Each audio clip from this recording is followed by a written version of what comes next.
The history of the first civilizations is full of great events and mysteries that arouse the curiosity of many.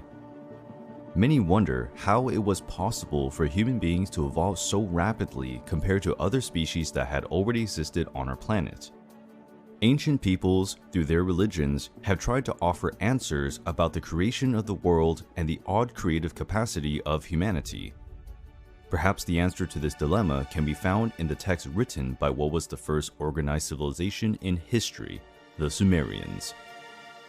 The Sumerian civilization emerged in Mesopotamia around 4500 BC. Over time, it was responsible for building large cities and creating the first system of writing, known as cuneiform writing, on clay tablets.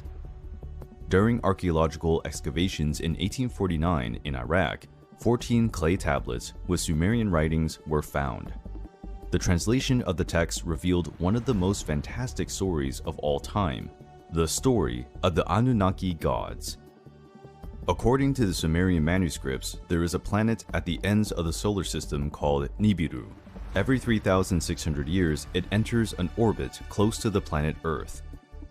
Nibiru was the home planet of the Anunnaki, who were experiencing difficulties because the climate and atmosphere of the planet were changing rapidly, making it difficult to produce food and therefore to survive.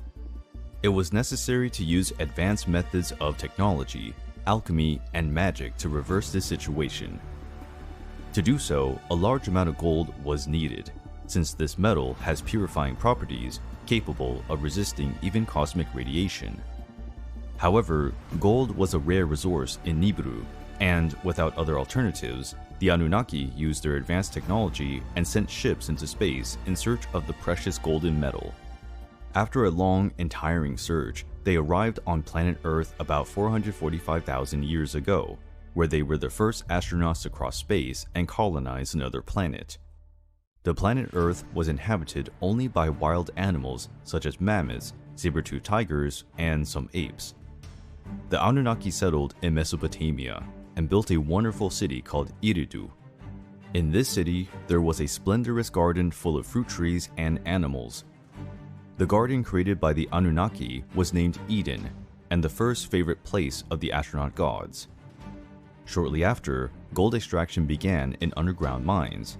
To do the heavy tasks, they brought with them slaves from another alien race, the Igigi.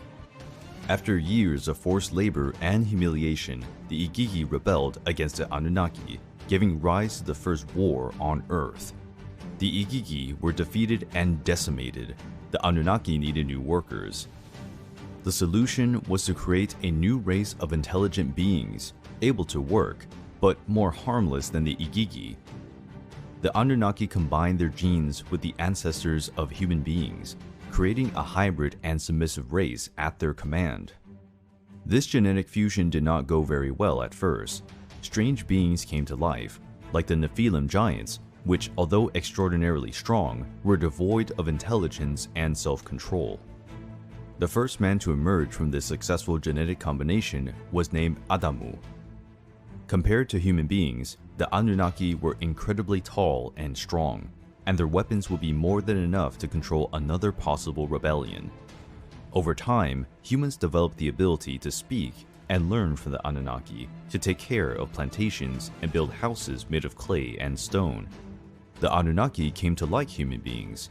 They even allowed them to live in their city and attend the sacred garden, but gave explicit orders not to reproduce too much. Against the will of the gods, human beings began to procreate quickly, which caused overpopulation in the city. Many people were expelled from Eden and Eridu and condemned to live in exile in wildlands. After a few millennia, the planet Nibiru approached the Earth again. Nibiru's gravitational field was so strong that it adversely affected the Earth's natural conditions. There was an increase in the temperature of the planet, and the glaciers melted, rapidly raising the level of the oceans and causing constant rain. A great flood ravaged the Earth, and the city of Eridu was doomed to submerge. To save their creation, the Anunnaki created large boats that floated for days to normal water level. In this part, it is not clear whether the boats floated on the water or whether the boats were ships hovering in the sky. After their city was destroyed, the Anunnaki decided to return to Nibiru. But before they left, they gave human beings knowledge of architecture, mathematics, music, and writing. They also taught them how to establish a monarchy system, where some leaders kept their bloodline inherited for the Anunnaki pure, with the right to command others. They also ordered the construction of temples known as ziggurats, aligned with the constellations. These would one day guide the Anunnaki back to Earth. The Sumerian texts do not determine how many Anunnaki there are, but they quote some as the main ones. The most powerful deity in Sumerian mythology was An, or Anu, according to Akkadian calligraphy. Anu was the personification of heaven and possessed infinite wisdom. He was the oldest and most venerable of the gods, with sanctuaries in almost all Sumerian cities. The goddess Ki represented the earth and Anu's wife. The union between Anu and Ki gave birth to Anunnaki, a word that can be translated as children of heaven and earth. The first Anunnaki was Enlil, lord of the air, winds, storms, and responsible for keeping heaven and earth at a safe distance. Enki was the mighty god of the oceans and rivers, the patron of the city of Eridu. Later, his cult reached other peoples such as the Canaanites, Hittites, and Horites. The moon also had a ruler, Nanna, worshipped as a god of wisdom and curiosity, responsible for teaching scientific and astronomical concepts to human beings. The god Utu was the personification of the sun and defender of justice, truth, and morality.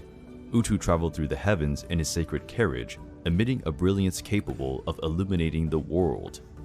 The goddess Inanna was Utu's twin sister and goddess of fertility, war, and political power, also called the Heavenly Queen. She was one of the most cultured goddesses of Mesopotamia, adopted by Akkadians, Babylonians, and Assyrians under the name of Ishtar. The cult of the Anunnaki was shared by many Mesopotamian peoples, adding new stories and divinities with the advancement of time, but always maintaining a very detailed essence. The history of the Anunnaki, written by the Sumerians, is full of scientific and astronomical references, very advanced for the time in which they were written. The knowledge is still one of the greatest mysteries of humanity.